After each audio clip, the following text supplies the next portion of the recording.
It's 9 a.m. I'm in Cincinnati, actually downtown Cincinnati. What a little gem of a place that I find myself drawn to more and more.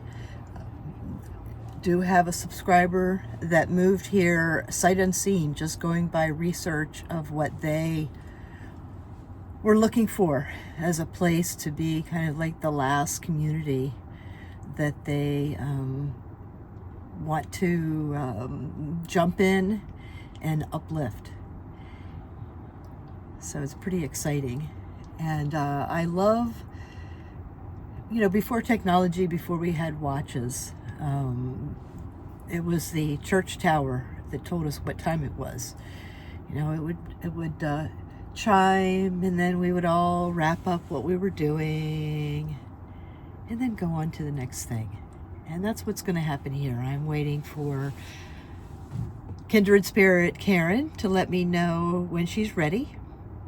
I passed by here in July as part of my Great Lakes tour of 2024, and it took a lot of beautiful footage and a pool party right across the street for adults from 7 to 10. This is way cool. Then by the time that I got back to Maryland, was swept up in just a lot of things that doctors, I had a part-time job, I'm going to say more physically having to interact with a lot of things every day. And, what I know and what I started to miss, what I knew I would be able to get back to was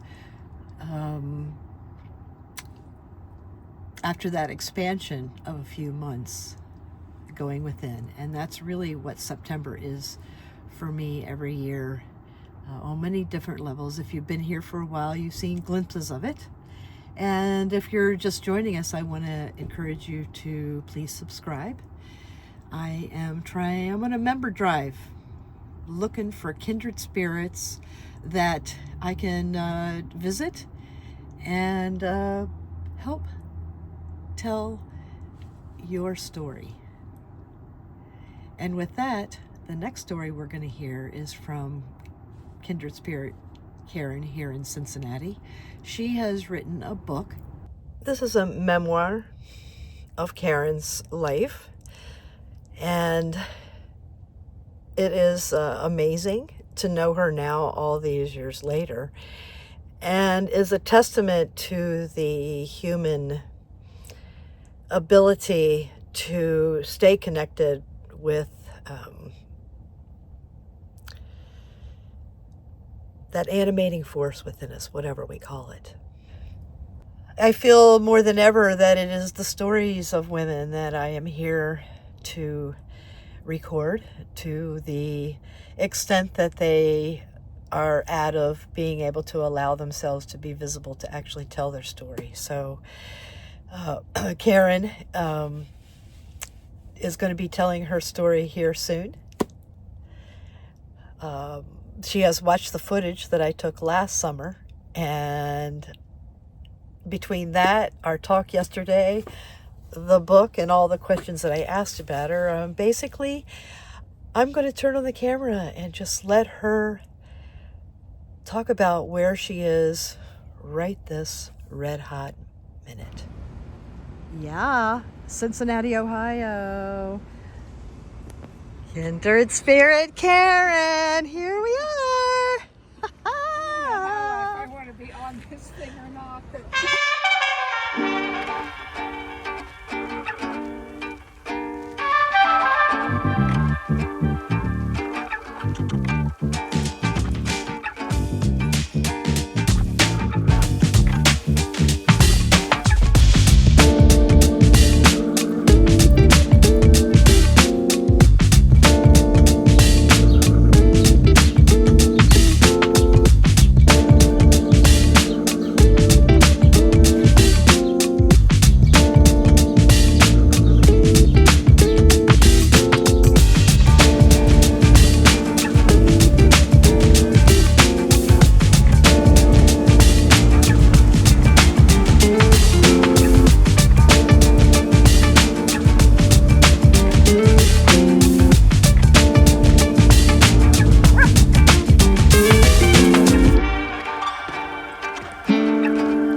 hats?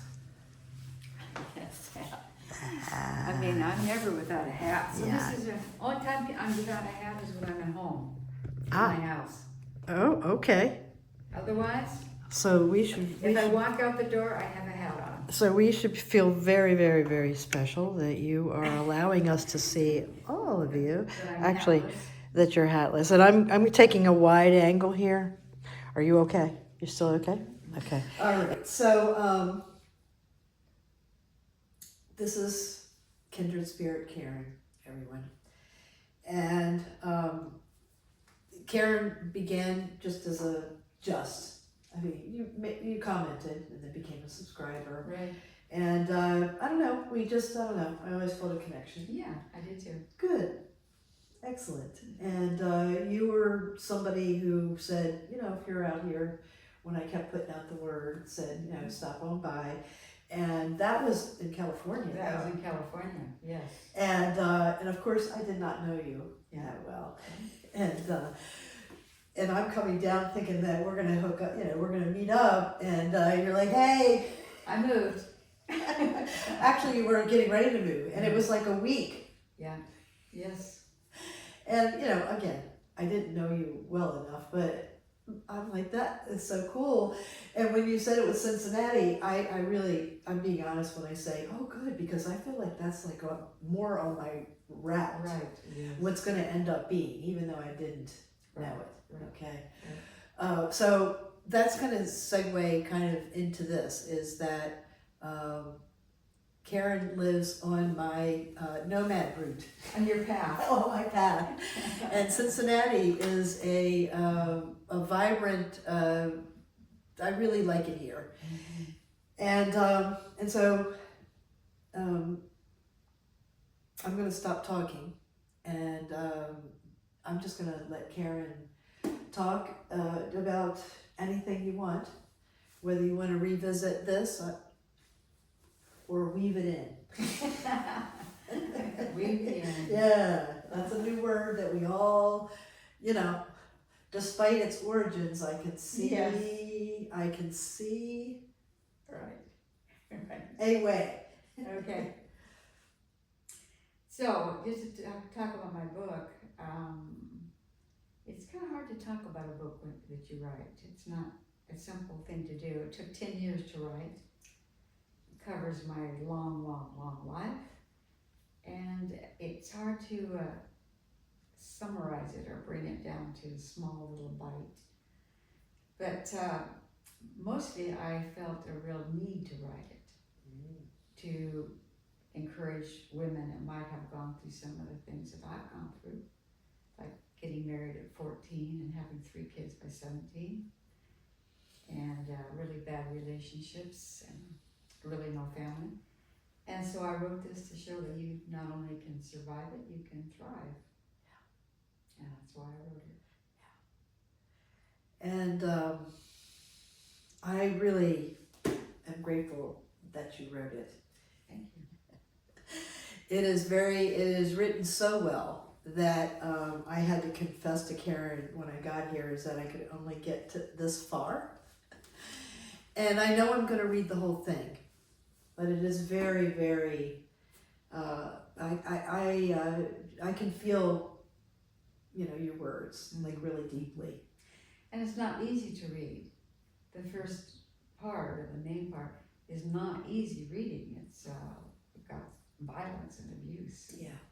Yeah. Things that are really difficult to experience and to read, Yeah. especially if you feel it. Yeah. So it's one that you kind of have to have your seatbelt on and do in small bites. Yes, yes, yes. And I was chugging along. Yeah. Until, again, there's just been this, you know, this really rapid expansion between July, when I saw you last, and now it's mid-November. And so in the future, if you're looking at this, just go look at your history, because, you know, my overall feeling about where we are now is it's good to know where everyone is energetically, vibing. And I'm just gonna, I mean, that's the way it is. 50%. When I heard that, as in as it pertains to the work that I've been called to do in the world, and also I connect and feel that you also. Yes, I've been doing now for many, many years. For also. many, many, many years. Different platforms, same work. Yes, exactly. And this is just, yet another one. Mm-hmm. And yeah, I'm just so. And the 50%, what do you say more about what you're meaning? Well, I mean, I'm in my, I'm 68. And, Are we doing ages? I'm 81. oh, okay. And I feel that that's part of it is like being open, that it has been a thing is, woman doesn't tell her age and all that. That is, okay, I'm not going to go there, but that's a construct. And I guess really a big part of what I feel like this is about, of me traveling around and wanting to record and document people who are ready to tell their story in the way that I am doing it, is when I started, there was not so many people.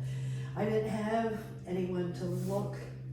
I did. I found them. I had them. They were there. They were there, and at the moments that I needed it, I saw them, and they saw me. So it was this all along. My stomach is growling. That's because I'm hungry. Hungry for life. But the 50% you mentioned, what was that? Yeah, well, okay, yeah, thank you for getting me back on track. Also, I should interject, I was a therapist for 30 years. I can do this. But I want to interview you, dagnabbit. I'll interview a little bit too. Okay, so I want to say that I know that on an expansive level, 100% of the people are aware of unconditional love. Yes. That they know that it's there. They have knowledge of it. On some level, even if they don't know it consciously. Right. Okay, and that drive of being in human consciousness, is wanting to be loved. Yes. And when we're fully filled with love of our surroundings, there's nowhere else for that love to go except for out. And we've kind of got it backwards. Somewhere along the line, fear started taking over. Right. And now that's what kind of leads, and it's hard to trust to get back to, really what is so much easier. Right. That's very true. So when I first started out, being more aware, but I have been all my life, but being aware of being aware. Yes. Consciousness. Conscious of being aware. It didn't feel like there was many people out there, but I knew, and I've been using this analogy a lot, like a headlights. Can't see when we're traveling through this. That's right. Through this journey of life, we can't see too much beyond the headlights. Sometimes we can put the bright lights on and see a little bit more. And now they have the big lights that you can put on trucks, and you can light up neighborhoods and stuff like that. But I think that's, in my own personal opinion, going the wrong direction. It's allowing the darkness in, because there's light there. Yes, it's true. It's true. And so that is what, that's the connection and inspiration that I got from your book. And my book kind of goes from the beginning, when I knew absolutely nothing, like most of us. And I grew up in the dark ages where it just wasn't the same. Children weren't taught, and parents weren't always right there available.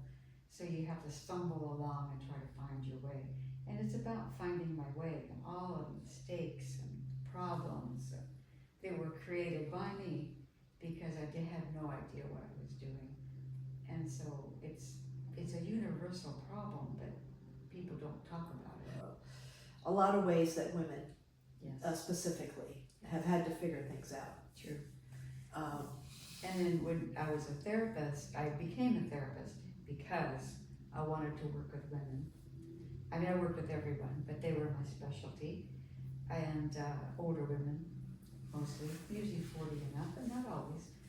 And I wanted this to get out, that we can learn from each other, we can not only survive, but thrive through each other's company and knowledge.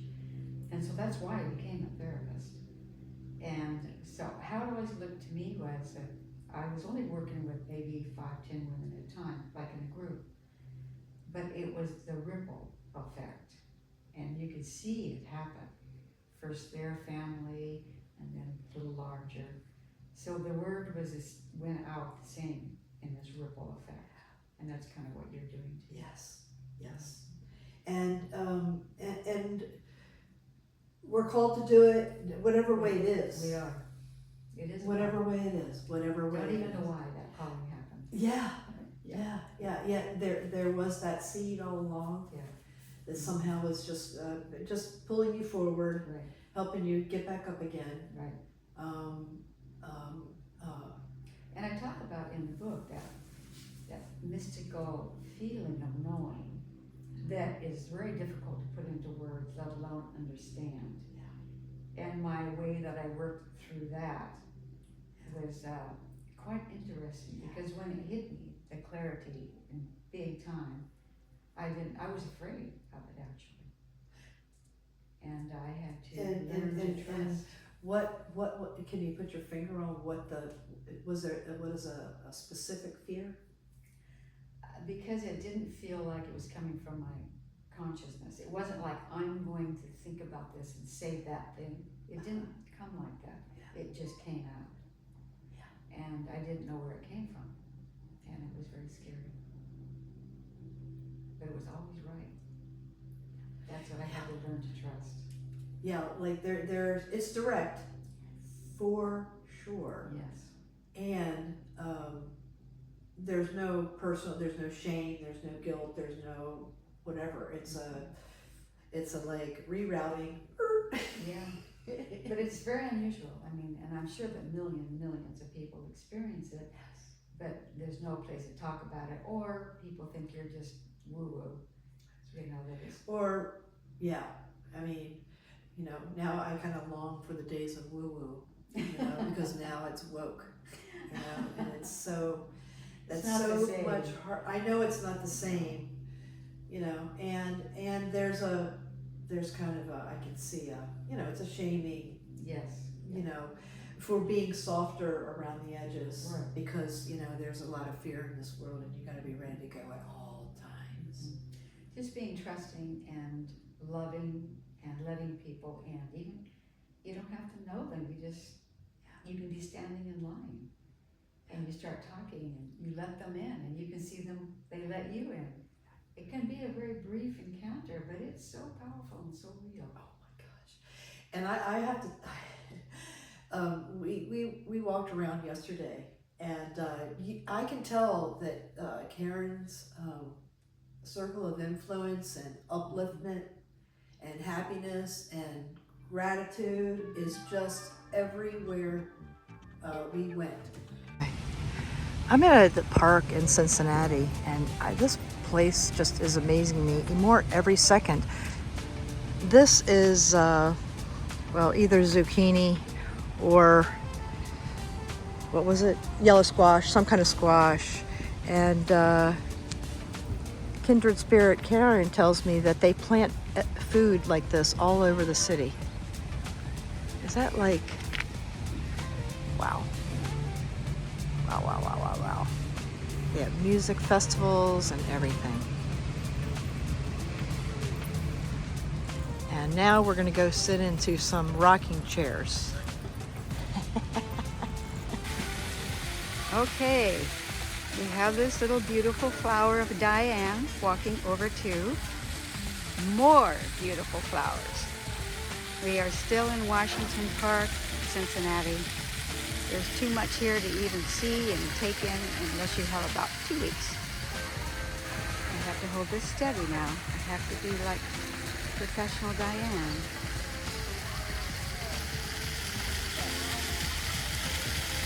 Isn't that beautiful?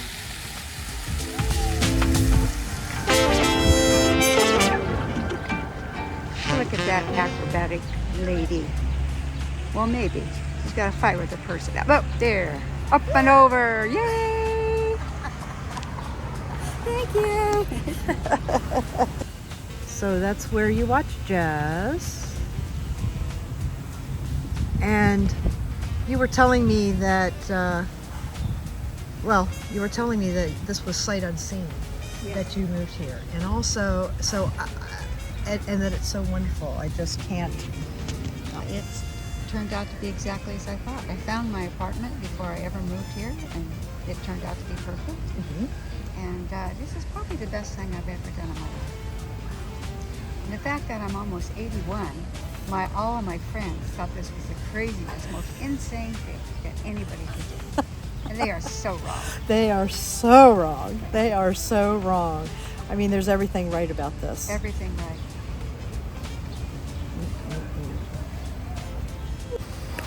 Wow. So it was really fun. I want to thank you for that. I feel it everywhere. You're all a the beacon. time. All the You're a time. beacon. It's a wonderful way to live, and it's a wonderful way to live my crone years. Yes. I like that. Wow. That is the word, crone.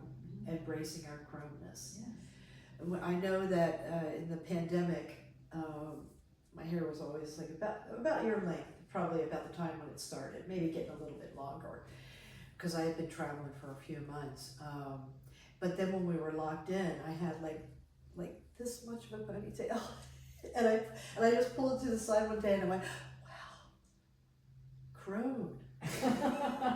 Crone hair. You know there's pictures in the back of this book? Oh, wow. You know what? I did look at these. Oh, you did now, Yeah. okay. Some people You don't know, know we that. all had okay, this is the horse one.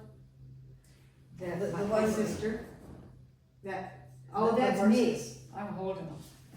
Oh, you're holding. I'm holding the horses. Too. I had no fear. The little kids on there were scared, and I rode all the time at that age. That was the Mustang. Oh Spirit. no. This was just a child. Yeah, the Mustang. Oh, you mean the black stallion? The black stallion. Oh yes. This is the black stallion. The black stallion was there forever. Yeah. Yeah, that's me. And I had that crooked arm I had. Shows. I talk about that in the book too. I am gonna, How I I'm got gonna the- read this. Okay. Oh yeah, I'm just mentioning. Yeah. Well, I guess one thing I want to say that I've learned in my long life is Yes, please. that the only thing I believe that really changes us in any way to grow or whatever is love.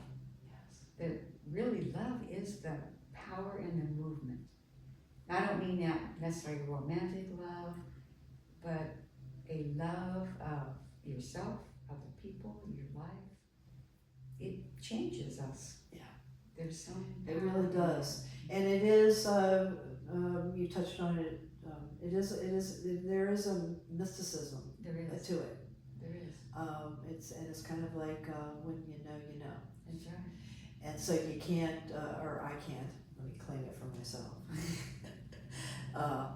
I can't say why me, why me, because basically what came back, my little thing was because you know. Yeah, that's true.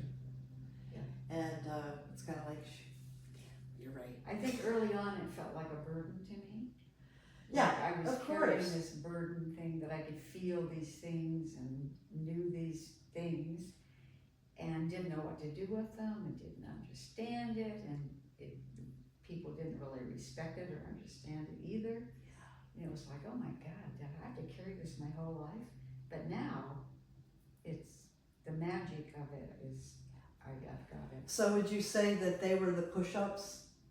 What? Kind of equating it to going to the gym, or committing to physical exercise or walking You and mean all the that. early? The practice, the early Yes. stages of personal growth. It's like, oops, I got to get back to that. Oops, I got to get back to that. And at first, I had to be pretty deep into it. Mm-hmm. But then as I kept it up, now it just is more of that's a way of being in the world. Rather, I don't have to I do think about it a lot. I think for me, I don't. But It's just it's breathing. flow. Yes, right. This is who I am, and this is how I'm going to be here now, out there, in the hall, everywhere. Everywhere. It's Yeah. who I am. Right. And when I notice that that's not where I am, that I notice it and I don't have to like go tweak completely off the rails about it. I can say, oh, isn't that interesting? Yes. You know, and either deal with it then or, you know, just tuck it away. But, you know, I know. Yeah. I think another thing was hard when I felt like a burden, it was a burden, is that I had so much input coming all the time. I mean, I could be standing by someone and input was happening and I thought, oh my God, what am I supposed to do with all of this? And then I realized nothing. I don't need to do anything with it because whatever this is coming and going and moving. It's doing it on its own. I don't have to do a thing. I don't have to control it. I don't have to understand it. I just have to be open and live. Yes.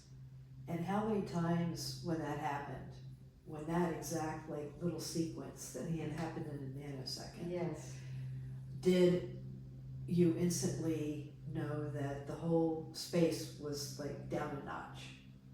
You know, not solved, not this, not that, but it was down a notch. Yeah, yes, absolutely. Yeah, it was quite amazing. And I think in my practice even, I was teaching this thing that I didn't really understand. And including the body, because therapy, if you just talk, I mean, you need more than that. You have to breathe your body, you have to breathe everything. And so, I want to hope that we're all a little farther along for that are watching I hope. me. Oh yeah, so they're watching you. Okay. But not the world. I know, not the world. I know. And you know what? That's a very good point. Okay. Is I've always felt part of one of my actually most important is to help the helpers. Mm-hmm. Yeah, that's very true. You know. Yes. And so really, that's what this channel is about: is helpers. Yeah. That know how to help the helpers. I think that's good because helpers need help. But we all do, and it goes back to when you were saying about not having, not knowing for your own stuff, not knowing where to go, not this, not that, or whatever. Not knowing anything. Right. I cannot stress that enough. Yeah. I knew nothing. Yeah. I didn't know beyond. And now you know me. I do. And I know a bunch of Dianes now. What? Sorry. Oh my gosh. But they're not the unique one though. Everyone is, I know one of us unique.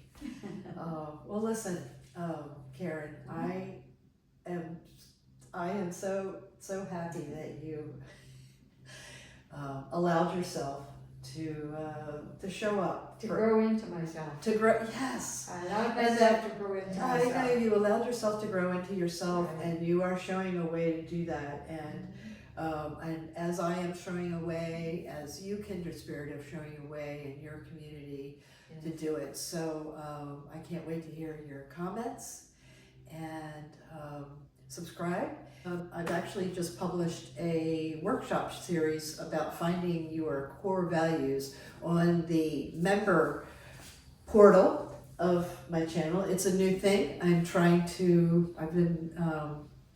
Something I've been wanting to share for a long time. So if you like what you hear, you can get a little bit more over by joining today. I think the button is below there somewhere that says join. And my book is on Amazon. And the book is on Amazon, and you'll send me the link because I'll send you. If they just put in the title, Okay. it'll go. Yeah, I'm not an influencer in that way. No middle people. We are learning our own direct. We are. To the source that we're all, the love source. So anyway, thank you so much. Thank you. It's been fun. We've had fun too. Yeah. Playing and laughing and having a good time. But this was wonderful. Thank you. Yeah. All right. See you down the road.